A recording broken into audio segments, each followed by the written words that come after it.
Tyler, Rachel, Mark, Emma, and Ethan had been friends since high school. Despite going their separate ways after graduation, they kept in touch. Now, after years of separation, they decided to reunite at a remote cabin in the woods for a weekend getaway. It was supposed to be a fun, relaxing trip, a time to reconnect and relive old memories. As night fell, they gathered around the fireplace, drinking and laughing. The warmth of the fire contrasted with the growing unease Tyler felt. The cabin felt off. There was an energy in the air that made his skin prickle, but he pushed it aside. Truth or dare? Mark grinned mischievously, already pulling out the bottle for the game. Everyone reluctantly agreed, though none of them could have predicted how their weekend would spiral into a nightmare. It started innocently enough. Mark dared Rachel to go into the dark woods and find a specific tree, just a silly challenge. But when Rachel returned, her face was pale, her eyes wide with terror. She had seen something in the woods, something unnatural, something watching her. But before anyone could press her for more details, a strange sound echoed from inside the house, a door creaking. They all froze. Was someone in the cabin with them? Mark laughed it off, trying to ease the tension.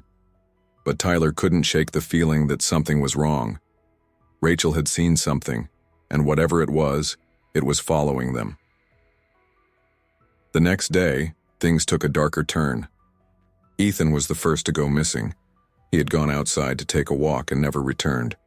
They searched the woods frantically, calling his name, but there was no sign of him.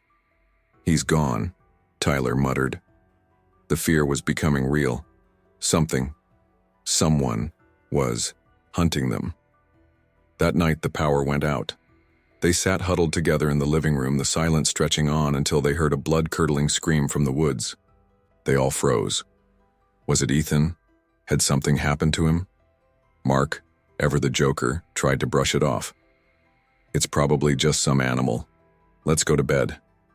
But no one could sleep. Fear weighed heavily on them. By morning, they had a new problem. Ethan's body was found in the kitchen, his throat slashed. The blood had pooled on the floor in a gruesome display. It was clear now that they were no longer just playing a game. The realization hit hard. One of them was the killer. Panic set in. The friends turned on each other, pointing fingers. Everyone seemed to have an alibi, but no one truly trusted the others anymore. Tyler, Rachel, Mark, and Emma decided to split up and search for clues, but splitting up was the worst decision they could have made. As Tyler and Mark went upstairs, Emma and Rachel checked the basement. It was Rachel who found the first clue. She stumbled upon a strange symbol carved into the basement wall, an ancient symbol, one she didn't recognize. She quickly backed away, feeling a cold chill run down her spine. Suddenly, Rachel screamed. Tyler and Mark rushed downstairs, but when they arrived, Rachel was gone. All that was left was a blood-stained floor and a few dark, twisted shapes in the corner. With Rachel now missing and presumed dead, Tyler, Mark, and Emma sat in the living room, terrified and confused. The air was thick with dread. They knew the killer was one of them, but who? Then Mark suggested something crazy. "Let's play one more round of truth or dare. Maybe it'll help us figure out who the killer is." Tyler shot him a glare. "Are you insane? Someone's dead. This isn't a game anymore." But Mark persisted.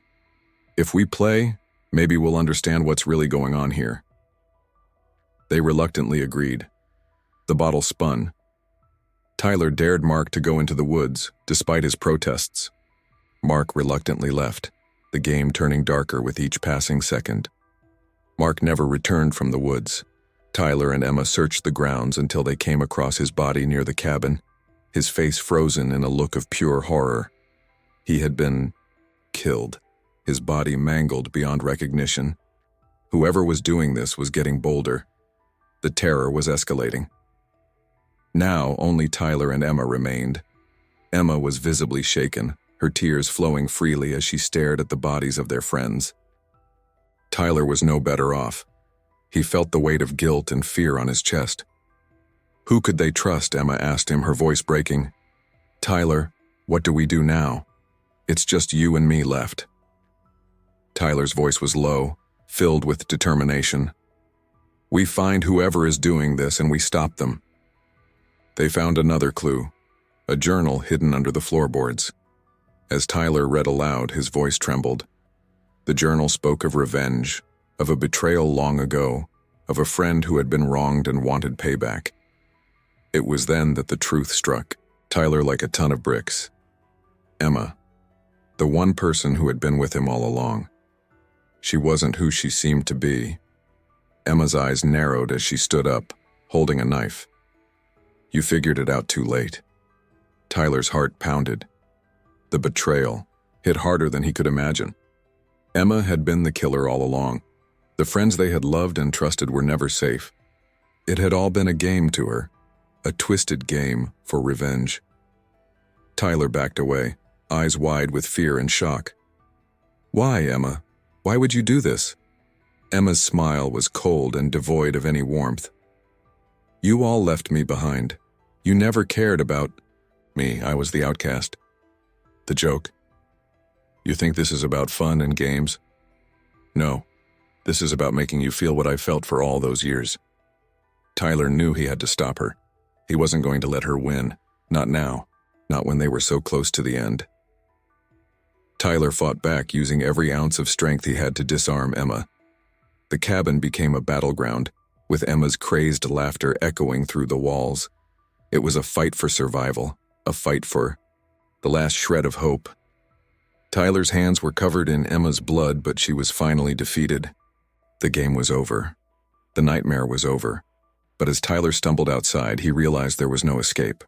The woods, the darkness, the fear, it would always be with him. Tyler was the only one left. Alone in the cold, the darkness closing in. He could never forget the faces of his friends, their blood on his hands. He had survived, but at what cost? The truth was out. And with it came the haunting knowledge that the game had never truly ended.